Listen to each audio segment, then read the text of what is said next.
दोस्तों नमस्कार।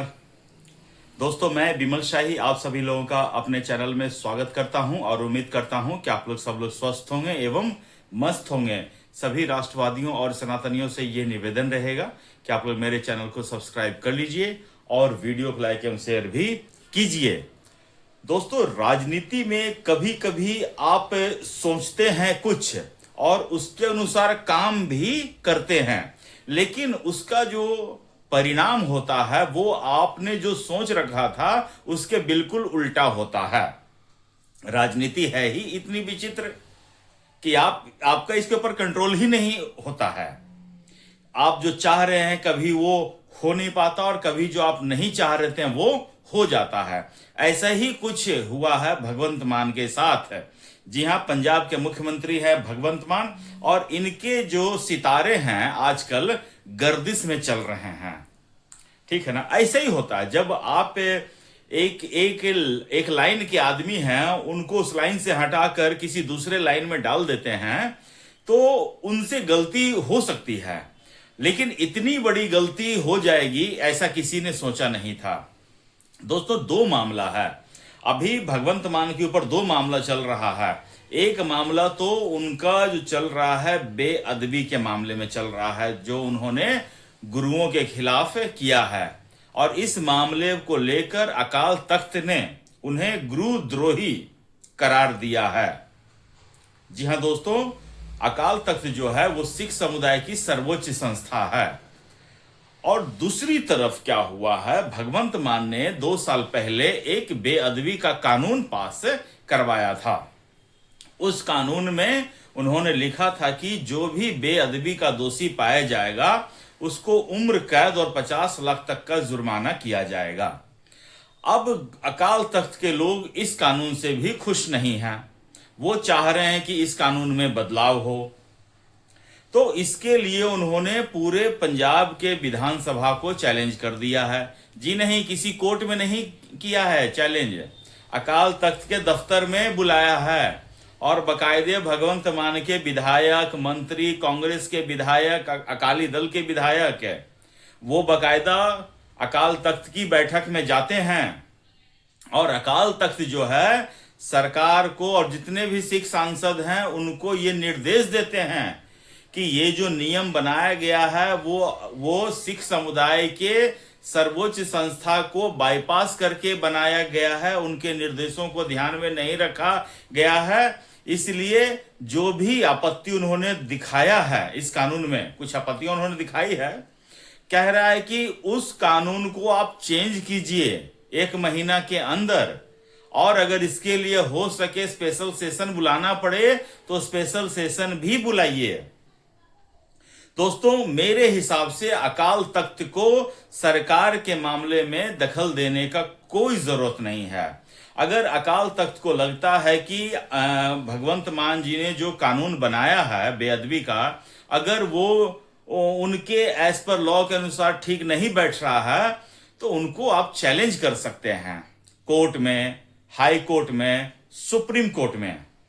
लेकिन इस तरह आप किसी कॉन्स्टिट्यूशनल बॉडी के ऊपर जाकर बैठ जाएंगे, ये सही नहीं है।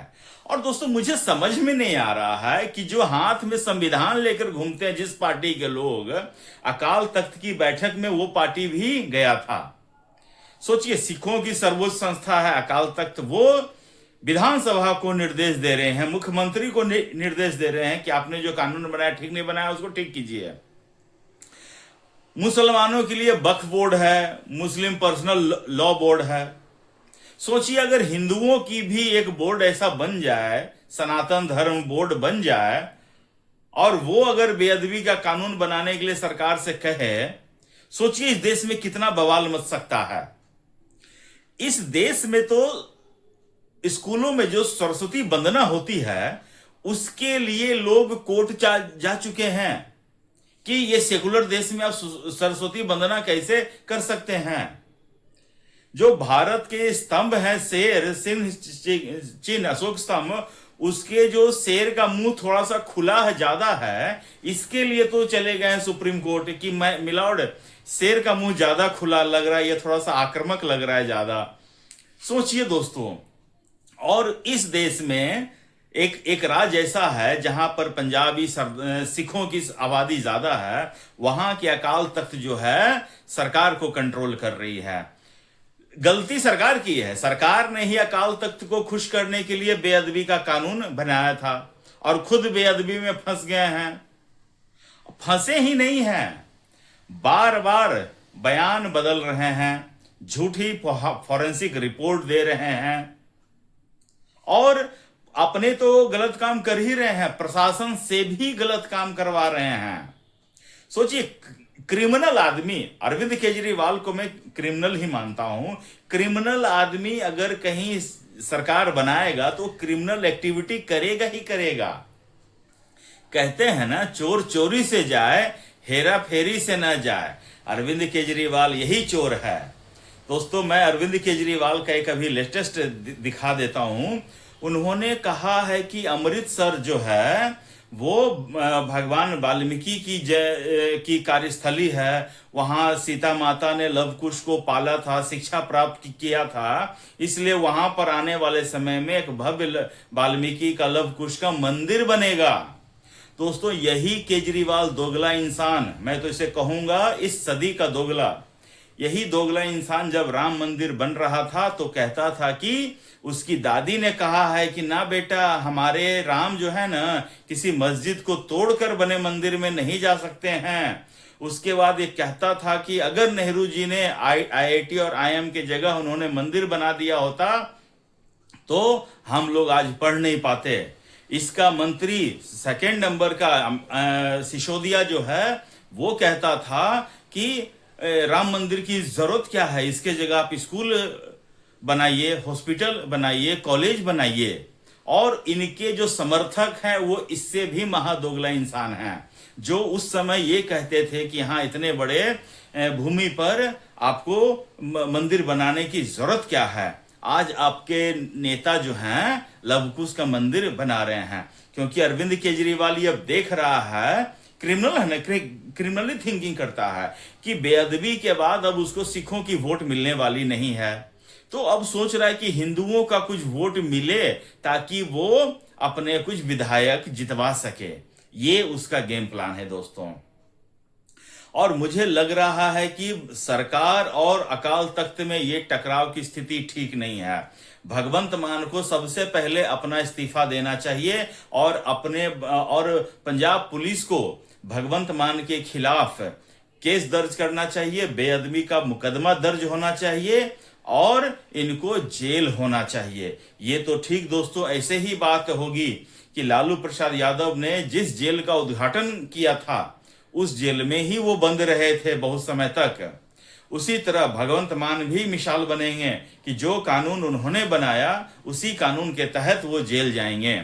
और दूसरी बात, इन्होंने पंजाब पुलिस को भी दबाव डाला है या क्या बोला है कि झूठी फॉरेंसिक रिपोर्ट बनाइए, और अकाल तख्त के सामने इन्होंने झूठ भी बोला है कि इनको तो अकाल तख्त से भी अगर अकाल तख्त ये मानती है कि वो सिखों की सर्वोच्च संस्था है, तो इस भगवंत मान को सिख समुदाय से बहिष्कार कर देना चाहिए, इसको सिख समुदाय से ही बाहर कर देना चाहिए, इसको मुसलमान बना देना चाहिए, ऐसा मैं कहता हूं। और भगवंत मान को भी ये सोचना चाहिए कि अगर वो पंजाब का मुख्यमंत्री है, लेकिन भगवंत मान ने तो अपनी गरिमा को गिरा ही ली है ना। भगवंत मान मुख्यमंत्री जैसा कभी बिहेव किया ही नहीं है। आज तक वो अरविंद केजरीवाल के नौकर की तरह कर रहा था बिहेव।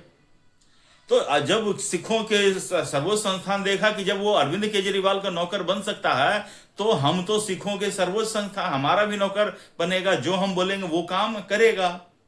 तो भगवंत मान ने न सिर्फ सिखों की मर्यादा को गिराया है, भगवंत मान ने तो मुख्यमंत्री की भी गरिमा को धूल में मिलाकर रख दिया है, मिट्टी में मिलाकर रख दिया है। तो भगवंत मान हर तरह से fail, as a politician fail, as a chief minister fail, as a Sikh प्रथा को मानने वाले वो भी फेल हैं। तो मुझे नहीं लगता ऐसे फेलियर इंसान को मुख्यमंत्री जैसे इंपॉर्टेंट पोजीशन पे रहने का अधिकार है। और बाकी तो देश के दोस्तों, मैं तो यही कहूंगा कि अगर आपको किसी कानून से दिक्कत है तो आप उस कानून को कोर्ट में चैलेंज कर सकते हैं। आप सीधा विधानसभा को आप आदेश नहीं दे सकते हैं, वो विधानसभा है। आपने विधायकों को जिताकर नहीं भेजा है, जनता ने विधायक को जिताकर भेजा है। ये बात मैं मानता हूं कि कानून जो है जनता के मुताबिक बनता है, लेकिन अगर आपको कोई प्रॉब्लम है कानून से तो आप उसको जाकर कोर्ट में चैलेंज कर सकते हैं, न कि अपने परिसर में विधायकों को बुलाकर उनको दबाव डालें कि कानून में चेंज करो और मेरे मुताबिक कानून बनाओ। ऐसा नहीं होना चाहिए, टकराव की स्थिति नहीं होनी चाहिए। दोस्तों, आप मुझे कमेंट करके बताइए कि आपको क्या लगता है कि इस तरह की टकराव होनी चाहिए। आप मुझे कमेंट करके बताइए और अपना ख्याल रखिए, स्वस्थ रहिए, मस्त रहिए। तब तक ले नमस्कार, जय श्री राम।